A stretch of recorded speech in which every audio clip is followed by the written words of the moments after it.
கண்டிப்பா இத நான் பாதுகாப்பானது அப்படின்னு தான் சொல்லுவேன். ஏன்னா, இப்ப எல்லா பஸ்ஸஸ்லயும், ட்ரெயின்ஸ்லயுமே வந்து விமன் கண்டக்டர்ஸ் இருக்காங்க. நெறைய வந்து விமென்ஸ்க்கு பிரியாரிட்டி குடுக்குறாங்க.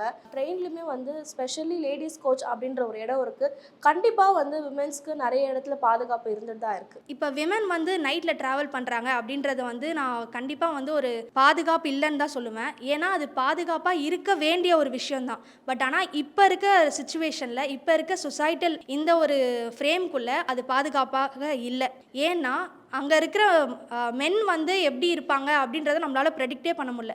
இப்ப எல்லார்கிட்டயும் ஒரு ஃபேமஸான ஒரு கொஸ்டின் கேட்கப்படுது. நீ வந்து நைட்ல இல்லன்னா ஒரு ஃபாரஸ்ட்குள்ள நீ ஒரு பேரோட இருப்பியா? இல்ல ஒரு மென்னோட இருப்பியான்னு கேட்டா, எல்லா பொண்ணுங்களும் பதில் சொல்றது வந்து அந்த பேரோட இருப்பேன் அப்படின்றது தான்.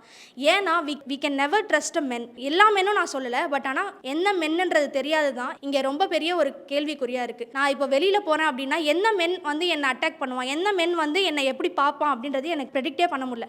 அது டே லைட்டா இருந்தாலும் சரி, நைட்லயா இருந்தாலும் சரி. எஸ்பெஷலி நைட் வந்து அவங்க ஒரு பிரிவிலேஜ்டா எடுத்து ஒரு விமன நெருங்குறதுக்கான ஒரு கீயா யூஸ் பண்றாங்க அப்படின்றத நான் வந்து பார்க்குறேன்.